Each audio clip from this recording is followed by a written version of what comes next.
สำบายดีพบกันอีกตามเคยเนาะกับคลิปนี้มื้อนี้เฮาก็ยังอยู่ที่ทาราชคือเก่าก็มื้อนี้ขึ้นมาบอนที่เขาเจ้าขี่ลงไปขี่เหือลงแพ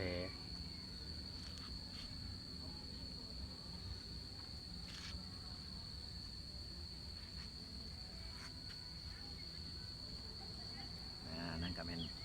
เหือแพเนาะเหือแพเป็นอาหารพานักท่องเที่ยวที่เลาะชมอ่างน้ำเงินเลาะตามกอดอนต่างๆใครสนใจก็มาได้เนาะ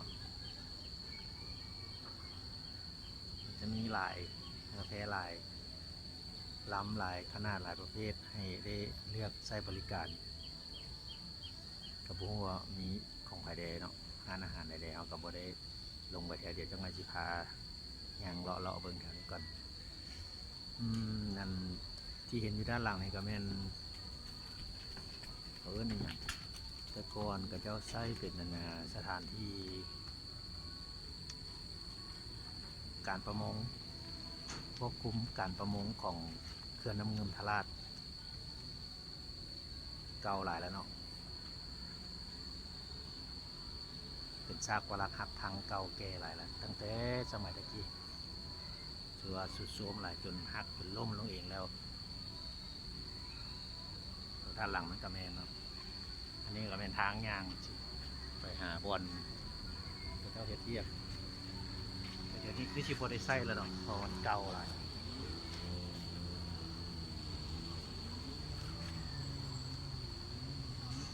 ด้านหลังมันก็จะเห็น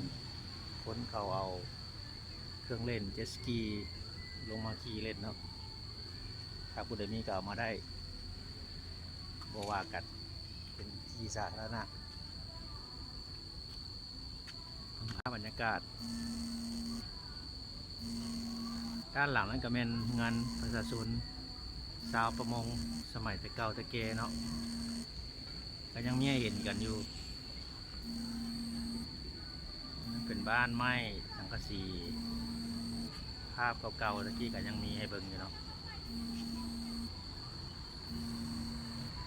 นี่ก็จะเป็นทางทางยางลงมาจุดทางเดินนั้นก็เป็นบอนจอดรถทางยางลงมาได้สามารถยางลงมาได้เลย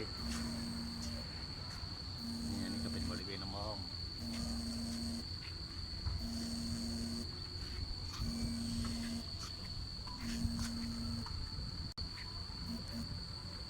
อากาศมื้อนี้ฟ้ายังบดอยู่คือเก่าเนาะมีฝนเล็กน้อยยังมืดอยู่คือเก่าก็เลยว่ายางเลาะชมเมืองเล่น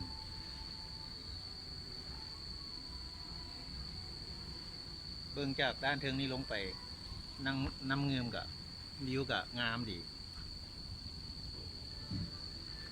มาได้เด้อผู้ใดสนใจอยากมาเบิ่ง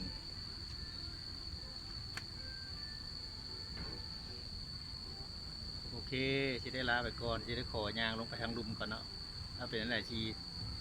ถ่ายเก็บภาพบรรยากาศอยู่ทางลุมลงมาให้เบิ่งอีกเด้อใจบาย